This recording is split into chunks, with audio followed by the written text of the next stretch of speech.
RFI. 7h50 à Paris. Votre invité, Frédéric Rivière, vous recevez ce matin la présidente du Front National, Marine Le Pen. Bonjour Marine Le Pen. Bonjour. Est-ce que vous êtes inquiète de la situation en Ukraine? Oui, bien sûr. Je suis inquiète car ce type de situation peut toujours dégénérer et parfois même à cause d'un incident qui pourrait arriver entre des militaires russes, des militaires ukrainiens ou même d'ailleurs des extrémistes ukrainiens, car il y en a, et il faut quand même le rappeler, et un accrochage pourrait avoir des conséquences effectivement très graves. Donc on est toujours inquiet. L'Ukraine est un pays ami, la Russie également est un pays ami, il faut le rappeler quand on a le sentiment qu'il existe une guerre froide, et lorsque deux amis sont en situation de conflit, eh bien on ne peut que s'en inquiéter. Donc je crois qu'il faut se mettre autour de la table, il faut travailler à la diplomatie. Pour l'instant, c'est plutôt l'Allemagne qui le fait, car la France est inaudible depuis des années sur la scène diplomatique.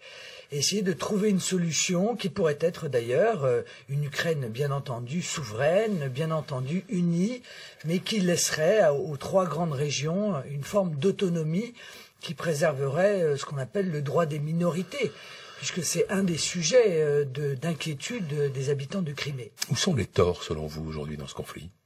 Je crois que les torts sont un peu partagés, j'ose le dire.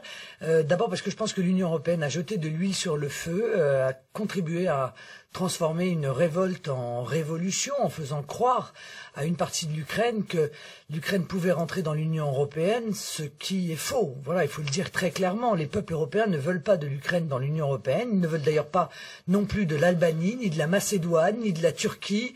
Donc c'est pas au moment où l'euroscepticisme... Et vous croyez vraiment que l'Ukraine veut rentrer dans l'Union européenne? Vous croyez que c'était ça qui était en jeu? Ouais. Une partie de l'Ukraine, c'est bien le problème, si vous voulez. On se trouve confronté à une Crimée qui est russophone et même presque russe, on pourrait dire, à une partie de l'Ukraine qui, elle, est russophone, et une partie de l'Ukraine qui est ukrainophone. Donc chacun a le droit d'ailleurs de se tourner vers l'ouest ou de se tourner vers l'est, mais il n'en demeure pas moins que je ne vois pas d'autre solution pour maintenir la paix et l'unité de l'Ukraine que d'organiser une sorte de fédération qui permettrait à chacune des régions de pouvoir avoir une large part d'autonomie. Ouais, vous disiez que la Russie est un pays ami.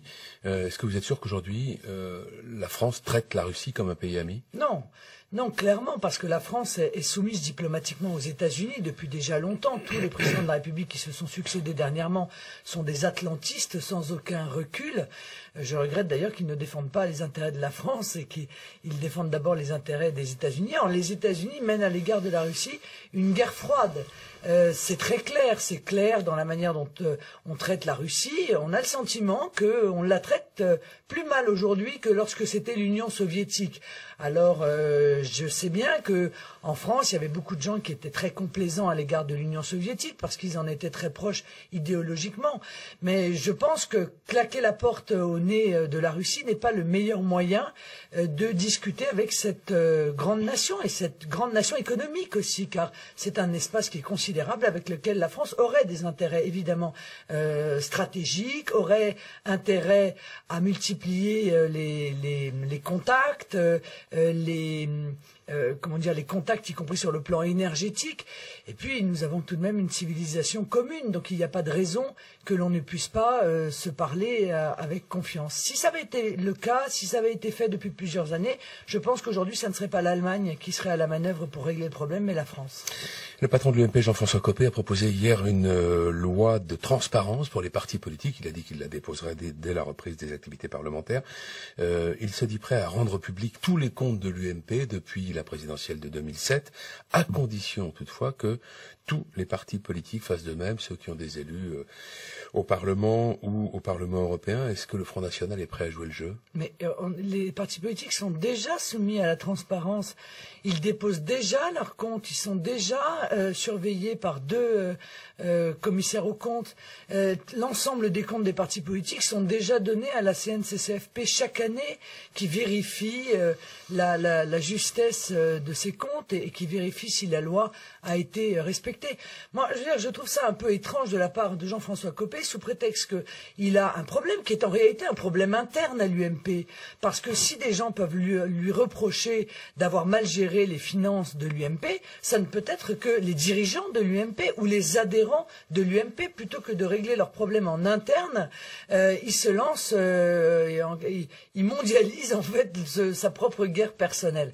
Donc je pense que ça n'a aucun sens et ça a encore moins de sens de dire on va mettre les comptes de l'UMP sous clé, qu'ils se retrouvent autour d'une table avec les dirigeants de l'UMP et qu'ils analysent leurs propres comptes plutôt que tenter d'attraire dans leur conflit interne l'ensemble de ceux qui n'ont rien à voir avec cela. Alors c'est aussi l'occasion pour lui de, en quelque sorte, régler ses comptes avec des journalistes qui lui voudraient du mal à l'entendre, puisqu'il demande la transparence pour les patrons de presse qui bénéficient de financement public. Cette idée-là, vous y êtes favorable ?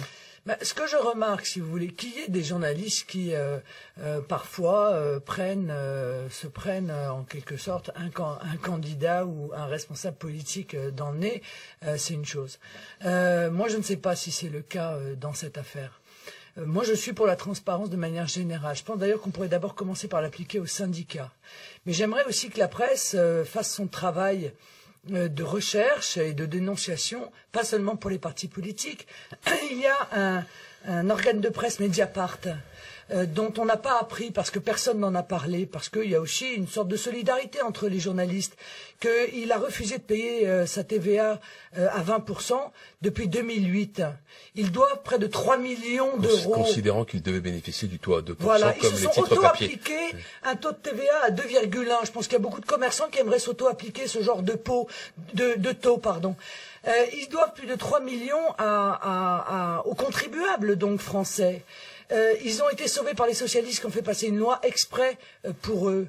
Et cette loi, elle est contraire au droit communautaire. C'est-à-dire qu'en plus de ne pas avoir perçu les 3 millions, les contribuables vont sûrement être obligés de payer une amende à cause du comportement de Mediapart et des élus socialistes qui sont venus à leur soutien. Alors, moi, je veux bien qu'on ouvre les dossiers, mais il faut ouvrir les dossiers de tout le monde, parce que la presse n'a pas de raison non plus de mal se tenir et de ne pas se voir demander des comptes par les contribuables. Donc cette idée de la transparence pour les patrons de presse proposée par Jean-François Copé. Déjà, ce serait bien qu'il y ait une transparence totale dans les montants qui sont accordés à l'ensemble des institutions, des associations, des organes de presse. L'Humanité s'est vue attribuer 4 millions, je crois, d'euros dernièrement, de dons par l'État. Encore une fois, c'est l'argent des contribuables. Les contribuables ont aussi le droit de savoir. Les élections municipales auront lieu dans un peu moins de 3 semaines. Maintenant, vous appelez les électeurs à sanctionner François Hollande dans cette élection. Est-ce que ça n'est pas un peu une façon de dénaturer ce scrutin, qui est un scrutin local en principe? Mais je ne crois pas du tout, pour une raison simple. C'est que quand il y a des maires socialistes, ils mènent la même politique que François Hollande. Par conséquent, si on est en désaccord avec François Hollande, on ne peut pas voter pour un maire socialiste. Car les maires socialistes appliquent la même politique. Ils augmentent aussi les impôts dans leur ville. Ils mènent aussi des politiques communautaristes. Ils laissent aussi la laïcité reculer. Ils créent aussi des clientèles à qui ils accordent des avantages au détriment de l'intérêt général. Donc on ne peut pas faire croire qu'il y aurait une politique au niveau national à laquelle on s'opposerait et accepter que les mêmes politiques soient menées au niveau local. Donc je pense qu'il faut sanctionner tout le monde, et puis accessoirement l'UMP aussi. Parce que l'UMP, dans beaucoup de cas, appelle déjà à voter PS au deuxième tour, avant même que le premier tour ait lieu. C'est le cas notamment à Forbach et à Hénin-Beaumont. Vous espérez très rapidement 1000 conseillers municipaux? Oui. Combien de mairies? Le plus grand nombre possible. Nous n'en avons aucune. Mais je suis très optimiste. J'ai beaucoup d'espoir pour cette élection municipale. Et puis après tout, ça n'est que justice que le Front National puisse gérer des municipalités. Merci Marine Le Pen. Bonne journée. Merci. La présidente du Front National, Marine Le Pen, invitée ce matin de Frédéric Rivière. Vous restez avec nous dans un instant. Le journal avec Bruno Faure, puis les sports, et à 8h23, la revue de presse.